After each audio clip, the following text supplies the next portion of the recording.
नमस्कार, good morning Madhya Pradesh में स्वागत है आप सभी का। आप देख रहे हैं IBC 24। मैं हूं आपके साथ श्रवण तंबोले। बुलेटिन की शुरुआत करेंगे एक बड़ी खबर के साथ। भोपाल से बड़ी खबर है, यूसी कचरा जलाने को लेकर एक बड़ा अपडेट है। यूनियन कार्बाइड कचरा जलाने को लेकर एक बड़ा अपडेट। मध्य प्रदेश सरकार आज हाईकोर्ट में शपथ पत्र दाखिल करेगी। कचरा जलाने के लिए अतिरिक्त समय MP सरकार मांगेगी। विरोध का हवाला देकर सरकार अतिरिक्त समय मांगेगी। हाईकोर्ट ने कचरा ट्रांसपोर्टेशन से जुड़ी स्टेटस रिपोर्ट मांगी थी। 6 जनवरी तक मुख्य सचिव से रिपोर्ट मांगी गई थी। भोपाल गैस त्रासदी का कचरा जलाए जाने का विरोध लगातार हो रहा। पीथमपुर में कचरा जलाया जाना है, जिसको लेकर विरोध लगातार देखने को मिल रहा है। तो भोपाल से बड़ी खबर है, यूनियन कार्बाइड कचरा जलाने को लेकर यह बड़ा अपडेट है। MP सरकार आज हाईकोर्ट में शपथ पत्र दाखिल करेगी। हरप्रीत हमारी संवाददाता ज्यादा जानकारी के साथ फोन लाइन पर जुड़े। हरप्रीत, कचरा जलाने को लेकर ये एक बड़ा अपडेट है। दूसरी तरफ लगातार विरोध की तस्वीरें भी निकलकर सामने आ रही है। किस तरह से आज शपथ पत्र सरकार पेश करेगी कोर्ट में, और क्या विरोध अभी भी इसका हो रहा है? क्या अपडेट इस पर? बिल्कुल, देखिए, यूनियन कार्बाइड का 337 मीट्रिक टन जहरीला जब कचरा पीथमपुर में नष्ट करने के लिए सरकार को 1 माह की जो मोहलत है वो आज समाप्त हो रही है। शीतकालीन अवकाश के बाद आज जैसे ही हाईकोर्ट खुलेगा, पहली सुनवाई यूनियन कार्बाइड के कचरे के मुद्दे पर होगी। चीफ जस्टिस सुरेश कुमार कैत और जस्टिस विवेक जैन की पीठ इस पूरे मामले पर सुनवाई करेगी। इसके साथ ही मध्य प्रदेश के मुख्य सचिव अनुराग जैन और गैस त्रासदी राहत और पुनर्वास विभाग के प्रमुख सचिव संदीप यादव आज हाईकोर्ट में पेश होकर बताएंगे कि यूनियन कार्बाइड का कचरा नष्ट क्यों नहीं किया जा सका है। राज्य सरकार की ओर से दोनों अफसर पीथमपुर में हुए स्थानीय विरोध और राजनीतिक घटनाक्रम की जो जानकारी है वो कोर्ट को देंगे। इसके साथ ही जिस तरह से पीथमपुर में विरोध प्रदर्शन हो रहा है, इस बात की भी पूरी जानकारी, जनभावना जो है उसे भी आज हाईकोर्ट से अवगत कराएंगे। हालांकि पिछली सुनवाई में हाईकोर्ट ने जो ये रासायनिक कचरा है ये 3 जनवरी तक नष्ट करने का समय दिया था, लेकिन विरोध के चलते सरकार ये कचरा नष्ट नहीं कर पाई है। भोपाल से जरूर ये कचरा कंटेनर्स में लोड करके पीथमपुर में खड़ा कर दिया गया है कंटेनर्स में, लेकिन अभी तक इस कचरे को नष्ट नहीं किया जा चुका है। कोर्ट ने आदेश का पालन नहीं होने की स्थिति में मुख्य सचिव और प्रमुख सचिव को अवमानना की कार्रवाई की चेतावनी भी दी थी। ठीक, चलिए, बहुत शुक्रिया हरप्रीत इस पूरी जानकारी के लिए।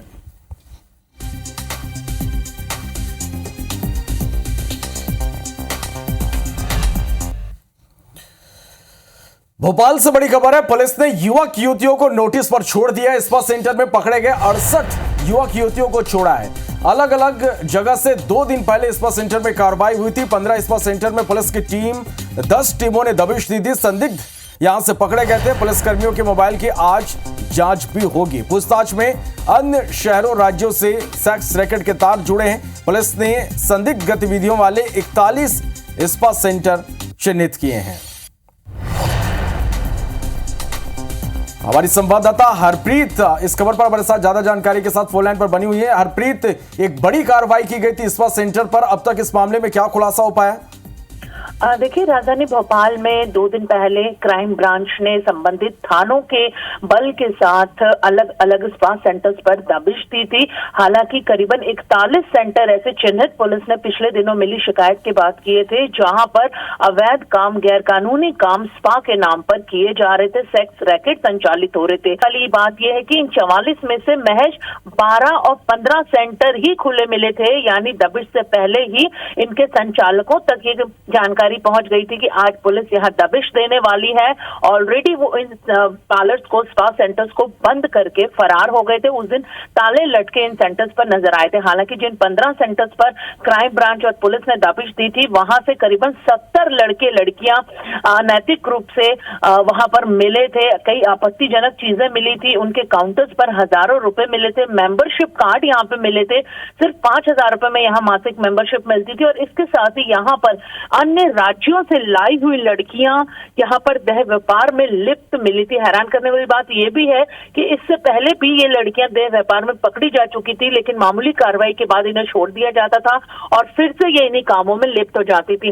फिलहाल इन लड़कियों से पूछताछ की गई है, इन्हें छोड़ दिया गया है नोटिस देकर, लेकिन अब उन पुलिसकर्मियों की भूमिका की जांच की जा रही है जिनके कॉल के बाद स्पा सेंटर में ताले लटके नजर आए थे और पहले ही जो संचालक है वो फरार हो गए थे। फिलहाल आज इन पुलिस कर्मियों की सीडीआर निकाली जाएगी। खुद पुलिस कमिश्नर ने इन पुलिस कर्मियों की जो भूमिका है उसकी जांच रिपोर्ट यहाँ पर मांगी है। जी चलिए, बहुत शुक्रिया आपका हमारे साथ जुड़ने के लिए, इस तमाम जानकारी के लिए।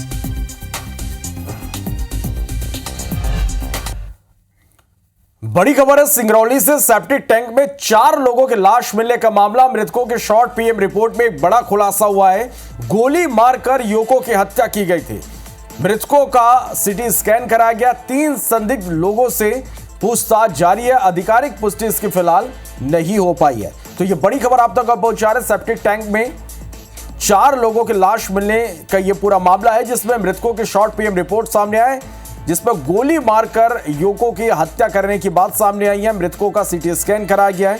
3 संदिग्ध लोगों से पुलिस पूछताछ कर रही है। इसकी आधिकारिक पुष्टि अब तक नहीं हुई है।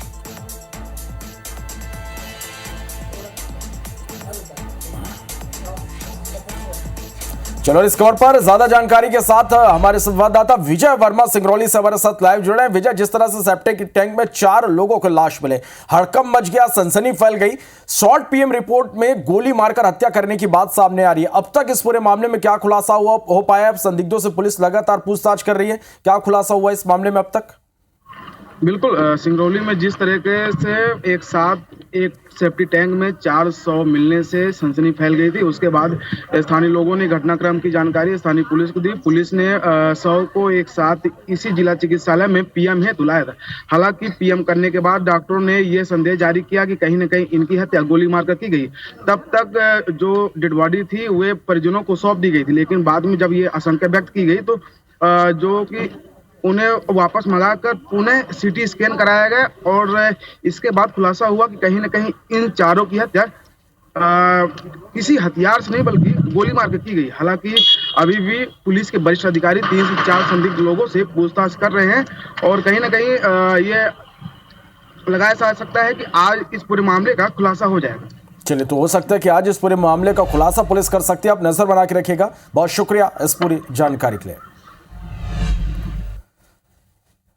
बढ़ते आगे, सागर में मंदिर में तोड़फोड़ की घटना के बाद बढ़ते तनाव के बीच रविवार की शाम कलेक्टर के साथ पुलिस ने फ्लैग मार्च निकाला और इस दौरान कोतवाली थाने के पास जमा हो रहे हिंदू संगठन के कुछ कार्यकर्ता पुलिस ने लाठीचार्ज इन पर कर दिया। कुछ लोगों ने नारेबाजी की, जिन पर पुलिस ने लाठियां बरसाई। बता दें कि पूरा मामला मंदिर में तोड़फोड़ से जुड़ा है, जिसमें आरोपी जैन समाज का बताया जा रहा। मामले में दोनों तनाव बढ़ने के बाद बीती रात कई जगहों पर पथराव की घटना हुई थी, जिसके बाद एसपी ने कोतवाली टीआई को लाइन अटैच कर दिया था।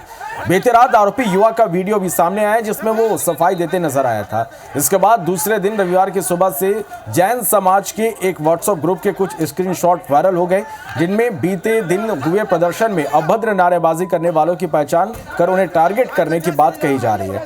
इसके बाद हिंदू समाज के लोग सड़क पर उतर आए, हालांकि उन्हें पुलिस ने खदेड़ दिया।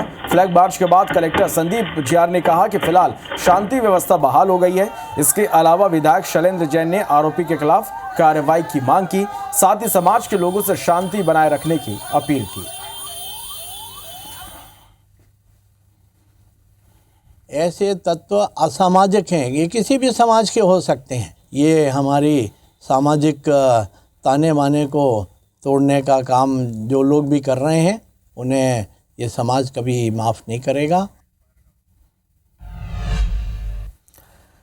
दमोह में आईबीसी 24 की खबर का एक बड़ा असर हुआ है। श्रद्धालुओं पर जानलेवा हमला करने वाले आरोपी जुनैद खां को पुलिस ने गिरफ्तार कर लिया और उसका जुलूस भी निकाला। तस्वीरें आप देख पा रहे हैं। इसके अलावा प्रशासन ने अतिक्रमण हटाकर रास्ता भी खाली करा दिया। दरअसल पूरी घटना दमोह के चमन चौकी की है, जहां बादकपुर के भगवान जागेश्वर नाथ के दर्शन करके लौट रहे श्रद्धालुओं पर आरोपी जुनैद ने हमला कर दिया था, जिसमें एक युवक घायल हो गया था। घायल युवक पवन कुमार को दमोह जिला अस्पताल में भर्ती कराया गया। युवक ने बताया कि वह अपने दोस्तों के साथ बादकपुर के भगवान जागेश्वर नाथ के दर्शन कर लौट रहा था। तभी दमोह के चमन चौक पर एक युवक ने उन्हें रोक लिया, पैसे मांगने लगा। जब पैसे नहीं दिए तो उसने धारदार हथियार से हमला कर दिया। वहीं सूचना मिलने पर हिंदू संगठन से लोग भी पहुंचे, घायल युवक के साथ थाने में इसकी शिकायत दर्ज कराई। क्लास डाउन किया तो और गाली देने लगा। फिर मैंने शीशा गेट खोलने के लिए बाहर निकले तो तुरंत कुछ मार दिया सर पे मार दिया। फिर बोलता है कि ये गुंडागर्दी दिखाने लगा। बोलता है कैसे इधर निकल के उनको गोली मार देंगे, ये कर देंगे। पुलिस ने अभी पकड़ लिया है और हम तो पहचान लिए हैं। आरोपी जुनैद खान है जो अपनी गाड़ी से था, लगातार इनका पीछा कर रहा था, कट मार रहा था और बाद में जाके इसने गाड़ी सामने अड़ा दी और गुंडागर्दी करने लगा और उनसे मारपीट की गई। अभी वर्तमान में जो चीज आई है, अब इन पे स्ट्रिक्टली एक्शन होगा और जितने भी ऐसे उपद्रवी तत्व हैं इनको अब भविष्य में कठोर से कठोर इन पे कार्रवाई की जाए और ऐसे लोग जो पूर्व में अगर ऐसी घटना कर चुके हो तो ऐसे लोगों को भी चिन्हित करके कठोर कार्रवाई की जाएगी। गुना में एक बार फिर से दबंगों की मनमानी का मामला सामने आया। यहां एक आदिवासी परिवार ने आरोप लगाया कि उनकी जमीन पर कब्जा करने के लिए दबंगों ने उनसे मारपीट की, उनका सामान फेंक दिया। यही नहीं, आदिवासी परिवार का आरोप है कि उन्हें पेशाब भी पिलाई गई। पूरा मामला सिरसी थाना क्षेत्र के करीली गांव का है। पीड़ित परिवार का यह भी आरोप है कि पुलिस ने उनकी शिकायत नहीं सुनी। परिवार का कहना है कि बीती रात दबंगों ने उन पर ट्रैक्टर चढ़ाने की कोशिश भी की। महिलाओं के साथ घिनौना सलूक किया गया ताकि जमीन छोड़कर चले जाए। घटना के बाद सरिया समुदाय ने थाने में मामले की शिकायत दर्ज कराई है। पुलिस का कहना है कि सीमांकन को लेकर पुराना विवाद है, अब मामले में सियासत शुरू हो गई। पूर्व पंचायत एवं ग्रामीण विकास मंत्री महेंद्र सिंह सिसोदिया ने घटना को लेकर चिंता जाहिर की और कहा कि उन्होंने इस मामले के बारे में पुलिस को अवगत कराया है। सो रहे थे, ट्रैक्टर आए सुबह से टपरियन पर ट्रैक्टर चढ़ा, हम भागे 5 उठ गए तो उन्होंने घेर कर हमें बहुत लाठी से मारा, बहुत जम के मारा। हमरे खेत चक्कर में हमरो ही खेत और हमन खा जी बुरा और सास को हमरे नाम को ते हम न करेंगे का बाग बाग का बराजी उरी बची हमन में लट्ठी मारी। प्रकरण दर्ज कर लिया गया है और बाकी जो ट्रैक्टर चढ़ाने वाले जो तथ्य बताए जा रहे हैं वो विवेचना में आने पर संबंधित के खिलाफ उस हिसाब से अनुसंधान कर विवेचना कर कार्रवाई की जाएगी। बांध कर मारा गया उनको, जैसा फरियादी ने बताया कि हमको पेशाब पिलवाई गई, हमको डीपी के साथ बांध दिया। वो तो गनीमत थी कि लाइट नहीं थी, नहीं तो उनको करंट से उनको कुछ भी हो सकता था। एसपी साहब को इस बारे में अवगत करा दिया और मैं चाहूंगा इस पर सख्त कार्रवाई होनी चाहिए। जबलपुर में शराब के नशे में धुत कार चालक ने जमकर कोहराम मचाया, कई लोगों को अपनी चपेट में ले लिया। शराब के नशे में धुत कार चालक ने पहले एक ई रिक्शा को टक्कर मार दी और फिर एक कार से जा टकराया। कार की टक्कर से ई रिक्शा सड़क के किनारे पलट गया, जिससे रिक्शे में सवार 6 लोग गंभीर रूप से घायल हो गए, जिन्हें इलाज के लिए एक निजी अस्पताल में भर्ती कराया गया। वहीं घटना के बाद वहां मौजूद लोगों ने शराबी कार चालक को पकड़ा, पुलिस के हवाले कर दिया। शराबी कार चालक शशांक गर्ग को पुलिस ने पकड़ा। जबलपुर में 2 दिन पहले ही एक बीएमएस डॉक्टर शराब के नशे में कार चलाते हुए 6 लोगों को टक्कर मार दी थी, जिसमें 2 लोगों की मौत हुई थी जबकि 4 लोग गंभीर रूप से घायल हुए थे।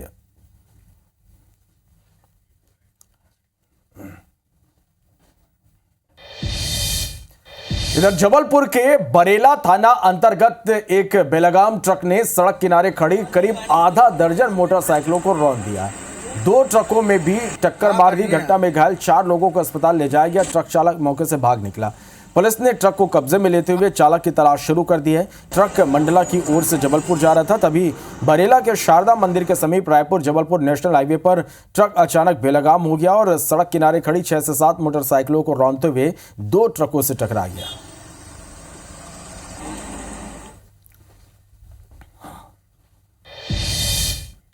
छतरपुर के भिजावर ब्लॉक के जैतपुर गांव में एक हैंडपंप से पानी की जगह आग उगलने का मामला सामने आया। तस्वीरें आप देख पा रही है। हैंडपंप करीब 5 साल पहले खोदा गया था। आग निकलने की सूचना पर ग्रामीणों ने इसकी सूचना पुलिस को दी, राजस्व विभाग को दी। उन्होंने बताया कि अभी तक हैंडपंप से पानी ही निकलता था, लेकिन आज अलाव जलाने के दौरान हैंडपंप में आग लग गई। मौके का तहसीलदार और पुलिस ने मुआयना किया। तहसीलदार ने कहा कि हैंडपंप में आग लगने का कारण पता लगाया जाएगा। इसके लिए भोपाल की टीम को पत्र लिखा गया है। एसडीएम ने कहा कि हैंडपंप के नीचे मीथेन गैस होने की आशंका है।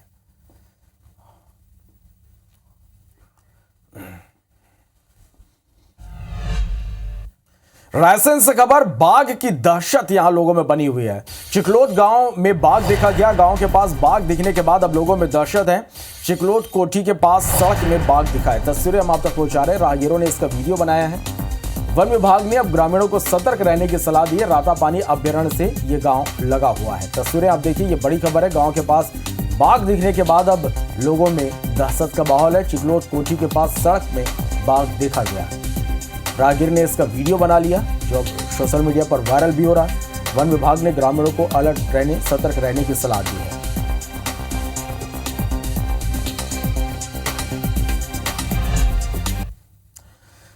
बड़ी खबर भोपाल से। प्रकाश उत्सव में मुख्यमंत्री शामिल होंगे। गुरु गोविंद सिंह के प्रकाश उत्सव का आयोजन होगा। हमीदिया रोड गुरुद्वारा साहिब मुख्यमंत्री जाएंगे। प्रकाश उत्सव में सीएम डॉक्टर मोहन यादव शामिल होंगे। सुबह 11:30 बजे सीएम यहां पहुंचेंगे। तो भोपाल से ये खबर, जहां प्रकाश उत्सव में आज सीएम शामिल होंगे। गुरु गोविंद सिंह के प्रकाश उत्सव का आयोजन है। हमीदिया रोड गुरुद्वारा साहिब मुख्यमंत्री जाएंगे। प्रकाश उत्सव में शामिल होंगे। सुबह 11:30 बजे सीएम डॉक्टर मोहन यादव यहां पहुंचेंगे।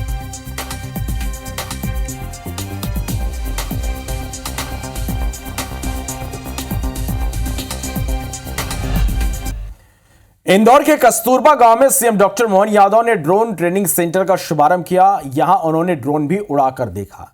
कार्यक्रम को संबोधित करते हुए सीएम ने कहा कि ड्रोन टेक्नोलॉजी प्रधानमंत्री का प्रिय विषय है।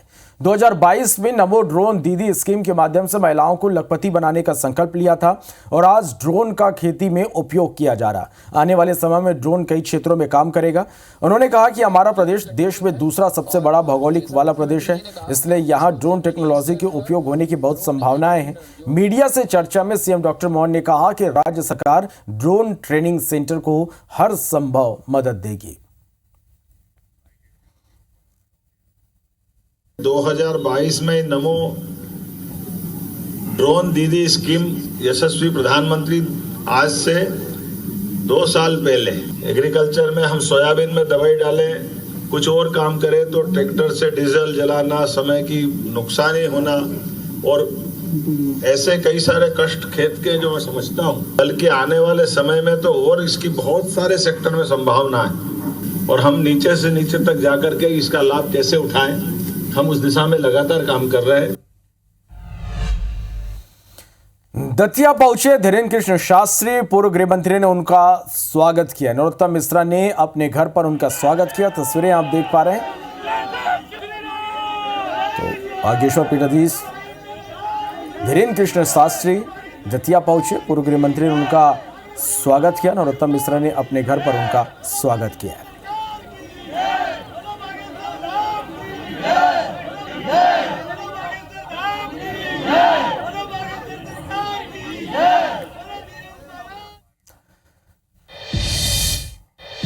मध्य प्रदेश में पीसीसी चीफ जीतू पटवारी ने डिप्टी सीएम जगदीश देवड़ा, पूर्व मंत्री भूपेंद्र सिंह और कई बीजेपी नेताओं पर आरोप लगाए। उन्होंने सोशल मीडिया पर पोस्ट कर कहा कि प्रदेश में अब भाजपाई भ्रष्टाचार का कद महानायक से भी ऊंचा हो गया है। उन्होंने कहा कि भोपाल के सेंट्रल पार्क में डिप्टी सीएम के बेटों, पूर्व परिवहन मंत्री और भाजपा विधायक सुदेश राय, बृजेंद्र प्रताप सिंह समेत कई बड़े अफसरों की भी जमीनें हैं। पटवारी ने जमीनों के दस्तावेज भी पोस्ट किए। दस्तावेज सार्वजनिक होने के बाद डिप्टी सीएम बीजेपी कार्यालय पहुंचे और प्रदेश अध्यक्ष वीडी शर्मा से बंद कमरे में बातचीत की।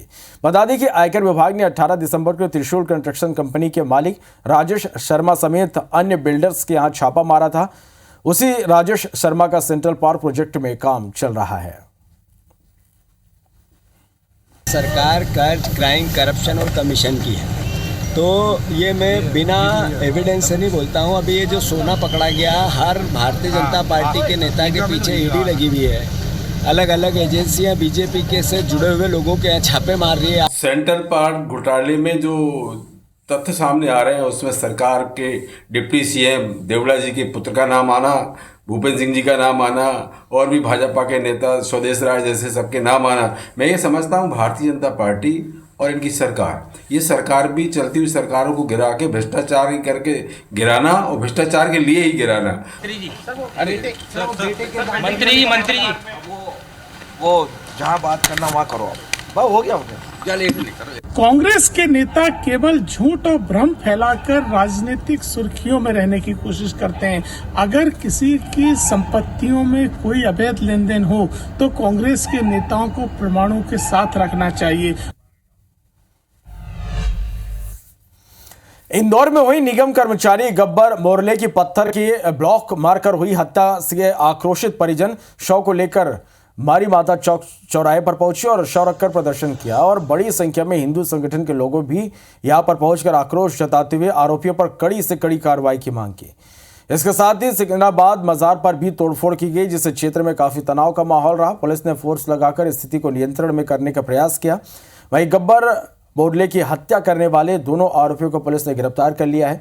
इस हत्या के पीछे की अब मुख्य वजह यह सामने आई कि मृतक गब्बर ने शराब के नशे में आंगनबाड़ी महिला से विवाद किया था। आरोपियों ने सीमेंट का ब्लॉक मारकर जानलेवा हमला किया था।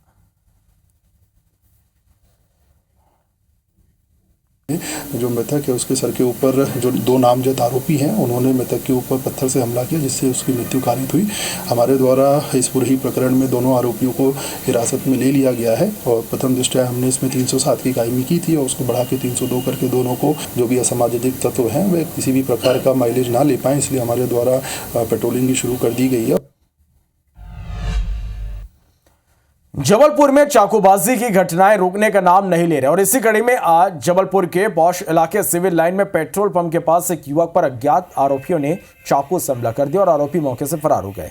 20 सड़क पर खून से लथपथ पड़े युवक को देखकर लोगों ने घटना की सूचना सिविल लाइन पुलिस को दी, जिसके बाद मौके पर पहुंची पुलिस ने घायल युवक को इलाज के लिए जिला अस्पताल भेजा, लेकिन रास्ते में युवक की मौत हो गई। ये बताया जा रहा है कि मृतक पेंटर का काम करता था। पुलिस के मुताबिक अज्ञात आरोपियों ने मृतक दयाशंकर पर चाकू से कई वार किए, जिससे ज्यादा खून बहने के कारण उसकी मौत हो गई। फिलहाल पुलिस ने मामला दर्ज कर आरोपियों की तलाश शुरू कर दी है। अपार्टमेंट के सामने कोई रोड किनारे बेहोश हालत में पड़ा है, तो थाना स्टाफ द्वारा उसको तत्काल उठा के विक्टोरिया अस्पताल लाया गया। अस्पताल में डॉक्टर साहब ने उसको मृत घोषित किया गया। इसके शरीर में 6 से 7 चाकू जैसे वस्तु के चोट के निशान है। आरोपियों के बारे में भी किसी प्रकार को नहीं बताया गया है, वो जल्दी से जल्दी हम गिरफ्तार कर लेंगे।